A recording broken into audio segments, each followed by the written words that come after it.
충남 아산과 충북 진천에서 격리 생활을 마친 1차 우한 교민들이 오늘 일상으로 돌아갔습니다. 또 내일은 2차로 입국했던 우한 교민 등 333명이 퇴소할 예정인데요. 네, 한편 코로나19 국내 추가 확진자는 나오지 않는 가운데 확진 환자 2명이 격리 해제됐습니다. 오늘 전문가와 관련 소식 짚어보도록 하겠습니다. 신현영 한양대 명지병원 가정의학과 교수 모셨습니다. 어서 오시죠. 네, 안녕하십니까. 네, 저희가 계속 전해드린 대로 오늘 오전에 우한 1차 귀국 교민 366명이 환송을 받으면서 무사히 퇴소를 잘 했습니다. 참 그동안 얼마나 좀 답답했을까, 또 그렇죠. 지금 참 홀가분한 마음이 들겠다 이런 생각이 들었는데 어떻게 좀 보셨어요? 예, 저는 가슴이 뭉클했습니다. 네. 그 우한 교민들 얼마나 인내를 가지고 14일간 또 기다려줬고 성숙한 국민의식으로 그 지역 사회에 그런 시민들이 응답해줬고 이런 것이 국가구나 하면서 저는 뿌듯한 장면으로 느껴졌습니다. 네, 또 낯선 환경이다 보니까 상당히 좀 불안한 마음도 들었을 것 같은데 정부가 여러 가지 지원도 좀 많이 해줬잖아요. 네, 맞습니다. 신체적인 뭔가 건강 점검뿐만 아니라 여러 가지 정신적인 심리적 지원도 정부에서 지원을 했다고 하는데요. 한마디로 디테일이 살아있다라고 생각이 됩니다. 우리가 보통은 환자의 그런 한 사람의 건강을 관리한다 그럴 때 신체적, 정신적 그런 전체적인 포괄적인 아우르는 그런 디테일을 정부에서 신경을 많이 써줬다는 생각이 듭니다. 네. 이제 우리 정부는 그 퇴소한 교민들을 향해서 뭐 추적 조사는 따로 하지 않기로 했는데 지자체에서 한 두세 차례 정도 한 전화로 이제 안부를 묻는 정도로 할 예정이라고 하더라고요. 그런데 좀 다른 사후 조치가 필요하지는 않는지 그런 부분도 좀 궁금합니다. 실제로 의학적으로 봤을 때는 바이러스 검사를 2회 해서 음성이 나왔기 때문에 내부에 바이러스를 보유하고 있지 않다. 그렇기 때문에 건강하게 사회생활을 할 수 있다라고 판단이 되기 때문에 크게 의학적으로는 염려할 부분은 없다고 생각합니다. 하지만 아무래도 14일 동안 그렇게 폐쇄된 공간에서 있다가 사회활동을 하다 보면은 또 달라지는 건강에 우려점이 있기 때문에 그런 것들을 지자체에서 모니터링을 하겠다라는 의미로 받아들여집니다. 네, 이제 혹시라도 이제 퇴소를 한 후에 어떤 증상이 혹시라도 발생을 하게 되면 좀 대처를 잘 해야 되고 그런 부분들도 교육을 했다고 하던데요. 어떤 점을 좀 유의해야 되는 겁니까? 아무래도 폐쇄된 공간에서 2주 동안 있었기 때문에 사회생활을 하다가 급작스럽게 생활의 패턴이 바뀌게 되면 여러 가지 무리가 올 수가 있겠죠. 그런 면에서는 점진적으로 생활을 조금 확장해 나가는 필요가 있을 것으로 보이고요. 특히나 규칙적으로 생활하면서 운동도 하시고 술이나 그런 담배 같은 거는 무리하게 좀 과격하게 그동안 못했다고 하시는 거는 좀 자제하는 게 좋겠습니다. 네, 코로나19 확진자가 지금 닷새째 다행히도 나오지 않고 있는데 지금 정부에서는 아직은 좀 소강 상태로 판단하긴 이르다라는 입장이긴 하지만 확실히 좀 이전보다는 안심할 수 있는 단계다라고 생각해도 될까요? 예, 저도 긍정적인 사인으로 받아들이고 있습니다. 2월 7일부터 그 사례 정의가 확대되면서 의사가 판단했을 때 검사 대상자가 된다고 하면은 검사를 그동안 좀 더 확대해서 했던 바가 있죠. 그럼에도 불구하고 아직까지 확진자가 없다는 거는 지역사회 감염의 우려가 많이 낮아졌다. 그러면서는 우리가 검역, 방역 잘하고 있다라는 메시지이기 때문에 우리 내부에서의 그런 좀 자신감은 좀 더 올라가는 부분이 있긴 하지만 아직까지 변수라고 하면 그 외에 그런 중국이나 일본 상황 그리고 중국 유학생 문제들 이런 것들을 앞으로 또 그런 변수가 될 수 있기 때문에 긴장은 지속해야 된다라고 말씀드리겠습니다. 이런 가운데 확진자 2명이 더 완쾌를 하면서 이제 완치 환자가 9명으로 늘었더라고요. 또 이 세 번째 환자의 경우에는 이 에이즈 치료제가 효과를 봤다. 이제 이게 전해지면서 HIV 치료제가 효과가 정말 있는 것이냐 이런 부분들도 이야기들이 나오는데 어떻게 이해를 해야 되는 겁니까? 아직까지는 개연성이 명확하지 않다고 판단이 됩니다. 예, 환자가 자연 치유 과정에서 그 약을 투여했을 때 저절로 좋아질 수도 있기 때문에 이게 과연 약물의 효과이냐 아니면 환자의 면역력으로 이걸 해결한 것이냐 감별하기에는 아직 케이스가 많이 부족한 상황이시죠. 저희가 보통은 약물 치료로 확정을 하려면 보통은 이 약이 그 질병에 대한 뭔가 유효성이나 안정성을 입증해야 되는데 그러기까지는 아직 시간이 많이 걸릴 것 같다는 생각이 듭니다. 네, 그 17번째 환자 얘기를 해보면 이번 7일 만에 퇴원을 했습니다. 당시 퇴원을 하면서 약간 심한 독감과 같았다라고 직접 그 느낌을 표현을 해줬었는데 실제로 이 환자의 경우는 항바이러스제도 투여하지 않은 채 이제 치료가 된 경우잖아요.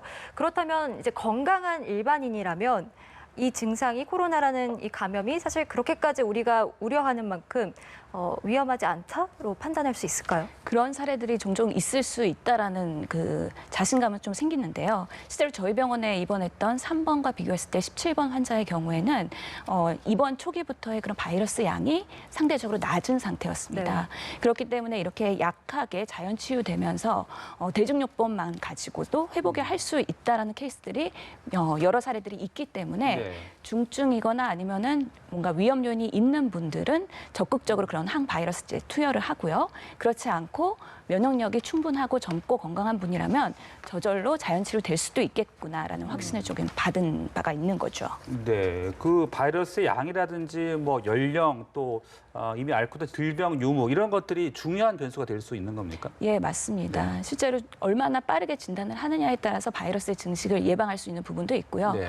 결국에는 바이러스와 싸워서 우리 면역 체계가 얼마나 빨리 그 바이러스 증식을 막을 수 있느냐가 관건일 텐데요. 네. 그런 면에서는 그 환자의 면역 상태나 기저질환 그리고 연령 이런 것들이 면역 상태와는 직접적인 연관이 있겠죠. 네, 알겠습니다. 자, 해외도 조금 살펴보도록 하죠. 네. 중국의 경우 확산세가 굉장히 좀 늘었다가 그 확산세 자체는 이제 조금이나마 좀 수그러든 것 같습니다.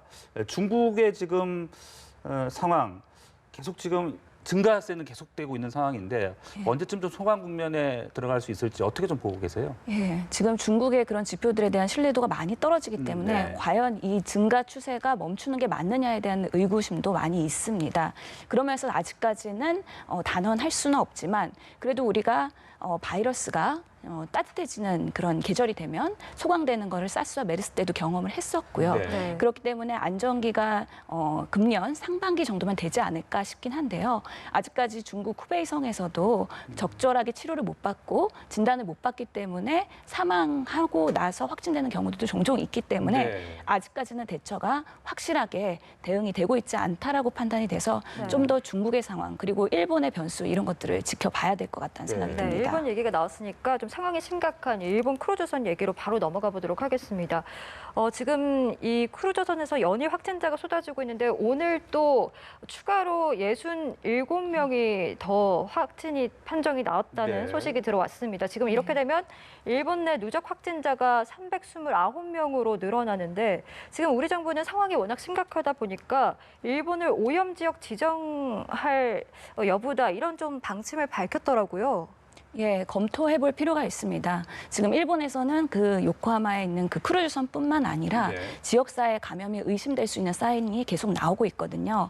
그 양 끝단에 그 일본 반도에서 환자들이 원인을 모른 채 진단이 되거나 사망하고 나서 확인해 보니 코로나 환자였다라는 네. 경우도 있고 또 의료인의 감염도 지금 증가하고 있는 추세고요. 네.